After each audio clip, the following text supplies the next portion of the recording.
नमस्कार। आज हमारे सामने एक किताब की समीक्षा है जिसका जिक्र अक्सर होता है, गहरी शांति और समझ जगाने वाली किताबों में। नाम है ओल्ड पाथ व्हाइट क्लाउड्स। ये गौतम बुद्ध के जीवन पर है और इसे लिखा है वियतनामी ज़ेन मास्टर थिच नाथ हान ने। वो खुद शांति और सजगता मतलब माइंडफुलनेस के बहुत बड़े शिक्षक रहे हैं। जी बिल्कुल। थिच नाथ हान का नाम ही अपने आप में शांति से जुड़ा है। सही कहा। तो ये जो समीक्षा है ये सिर्फ ये नहीं बताती कि किताब अच्छी है, बल्कि इस बात पर रोशनी डालती है कि क्यों ये इतनी खास मानी जाती है। तो आज हम यही समझने की कोशिश करेंगे इस समीक्षा के आईने से कि वो कौन सी बातें हैं जो इसे सिर्फ एक जीवनी नहीं बल्कि उससे कहीं ज्यादा एक तरह का आध्यात्मिक अनुभव बनाती हैं। खासकर इसकी भाषा की सादगी और जो गहरी शिक्षाएं हैं और बुद्ध की यात्रा का चित्रण जो रिव्यूअर के हिसाब से सीधे दिल को छूता है।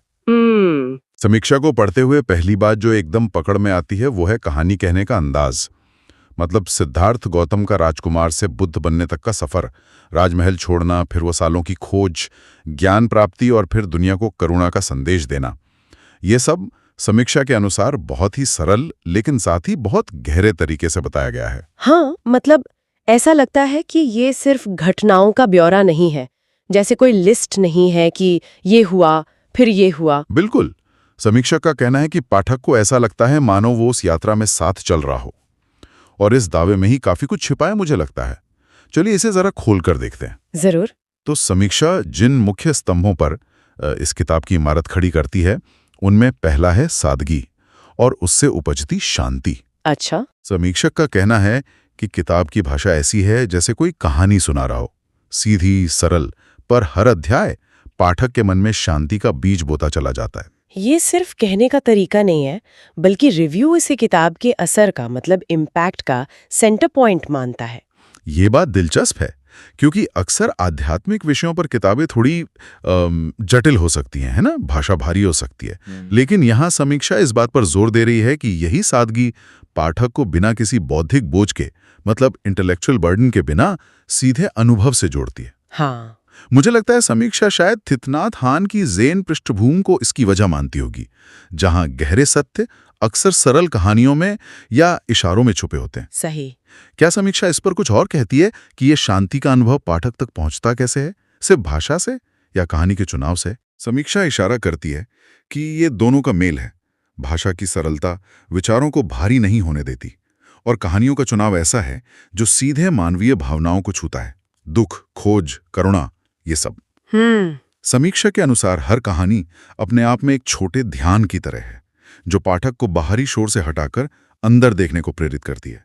और यहीं से समीक्षा दूसरे मुख्य बिंदु पर आती है, किताब का आध्यात्मिक संदेश। हाँ, और ये संदेश जैसा कि समीक्षा बताती है बहुत साफ तौर पर सामने रखा गया है कि असली शांति अंदर से आती है, ना कि बाहरी चीजों से। बिल्कुल। ये आज के दौर में तो बिल्कुल उल्टी बात लगती है ना, जहाँ सब कुछ बाहरी उपलब्धियों से जुड़ा है। हाँ, सफलता, खुशी सब बाहर खोजते हैं लोग। सही। और समीक्षा इस बात को रेखांकित करती है कि ये किताब कोई उपदेश की तरह नहीं है, बल्कि बुद्ध के अपने जीवन के उदाहरणों से दिखाती है कि कैसे इच्छाओं, मोह, अज्ञानता से परे जाकर वो अंदर की स्थिरता पाई जा सकती है। ये सिर्फ एक विचार नहीं है, बल्कि एक प्रैक्टिकल दर्शन है जिसे किताब जीवंत करती है, ऐसा समीक्षक का मानना है। बिल्कुल। और ये जो अंदर की खोज है ये हवा में नहीं होती। समीक्षा एक और महत्वपूर्ण पहलू पर ध्यान खींचती है, वो है उस समय का भारत, उसका सामाजिक, धार्मिक, ऐतिहासिक माहौल जिसका बुद्धा हिस्सा थे। हाँ, इसे समीक्षा ने ऐतिहासिक स्पर्श कहा है, जी। मतलब एक हिस्टोरिकल टच। जी, ये बिंदु बहुत जरूरी है क्योंकि ये बुद्ध की शिक्षाओं को उनकी जड़ों से जोड़ता है। हाँ बिल्कुल। समीक्षा बताती है कि थिच नाथ हान ने बड़ी खूबसूरती से उस समय के जो दूसरे दार्शनिक थे, परंपराएं थीं, सामाजिक रीति रिवाज थे, उन सब का जिक्र किया है। अच्छा। इससे पाठक समझ पाता है कि बुद्ध के विचार उस समय के संदर्भ में कितने क्रांतिकारी थे और उन्होंने किन प्रचलित धारणाओं को चुनौती दी थी। सही। समीक्षक के अनुसार ये ऐतिहासिक गहराई कहानी को विश्वसनीयता देती है, वजन देती है। ये बुद्ध को सिर्फ एक मिथिकीय चरित्र नहीं रहने देती, बल्कि एक वास्तविक, ऐतिहासिक व्यक्ति के रूप में स्थापित करती है, जिनकी शिक्षाएं उस समय की जरूरतों का जवाब थीं। ये बहुत अहम बात है। इतिहास के साथ साथ समीक्षा एक और धागे को पकड़ती है जो पूरी किताब में बुना हुआ है। वो है माइंडफुलनेस, मतलब सजगता, पूर्ण जागरूकता। थिच नहात हान खुद माइंडफुलनेस के इतने बड़े पैरोकार रहे हैं, तो ये तो स्वाभाविक है कि उनकी लिखाई में ये झलकेगा। समीक्षा इस पर क्या कहती है? क्या ये अलग से सिखाया गया है या कहानी में ही है? समीक्षा के अनुसार ये पूरी तरह से कहानी में समाया हुआ है। ये कोई अलग से चैप्टर या उपदेश नहीं है। अच्छा। बल्कि बुद्ध के जीवन के हर पल में, उनके चलने में, खाने में, बात करने में, चुप रहने में, हर चीज में वो सजगता का तत्व मौजूद है। वाह। समीक्षक का कहना है कि थिच नाहत हान पाठक को ये महसूस कराते हैं कि बुद्ध के लिए ज्ञान प्राप्ति कोई एक घटना नहीं थी बस, बल्कि वो हर क्षण वर्तमान में जीने का पूरी तरह जागरूक रहने का नतीजा थी।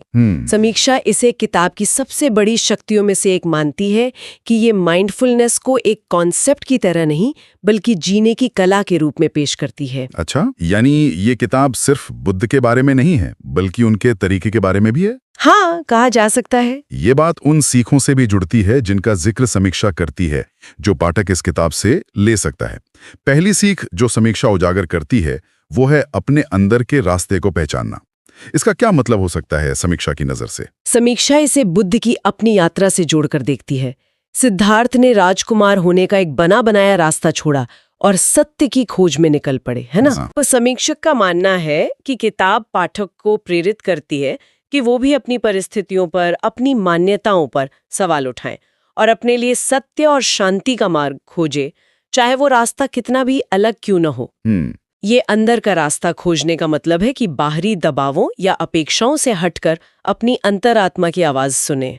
ये गहरी बात है और इसी अंदरूनी रास्ते पर चलते हुए समीक्षा के एक और बहुत जरूरी सीख पर जोर देती है कि दुख का अंत दया और प्रेम से ही संभव है। जी। समीक्षा कहती है कि किताब दिखाती है कैसे बुद्ध ने न सिर्फ अपने दुख को समझा, बल्कि दूसरों के दुख के प्रति गहरी करुणा महसूस की और उसी करुणा ने उन्हें शिक्षा देने के लिए प्रेरित किया। हाँ, और समीक्षा इस बात को शायद इसीलिए भी उभारती है क्योंकि ये बुद्ध की शिक्षाओं का सार है। प्रज्ञा और करुणा, मतलब विजडम और कंपैशन का संतुलन। सही। किताब समीक्षक के अनुसार ये दिखाती है कि ज्ञान बिना करुणा के अधूरा है और सच्ची करुणा समझ से पैदा होती है। ये सिर्फ दूसरों पर दया करना नहीं है, बल्कि उनके दुख को गहराई से महसूस करना और उसे दूर करने की इच्छा रखना है। समीक्षक इसे आज के बिखरे हुए समाज के लिए एक बेहद अहम प्रासंगिक संदेश मानती है। हाँ, ये तो है, बहुत प्रासंगिक। और तीसरी महत्वपूर्ण सीख जो समीक्षा सामने रखती है जी, वो थोड़ी चौंकाने वाली लग सकती है कि जीवन में ज्ञान का अर्थ सिर्फ जानना या पढ़ना नहीं है, बिल्कुल, बल्कि उसे जीना है। जी, समीक्षा इस पर काफी जोर देती है। बिल्कुल, और ये माइंडफुलनेस वाले बिंदु से सीधे जुड़ता है जो हमने अभी बात की। हाँ।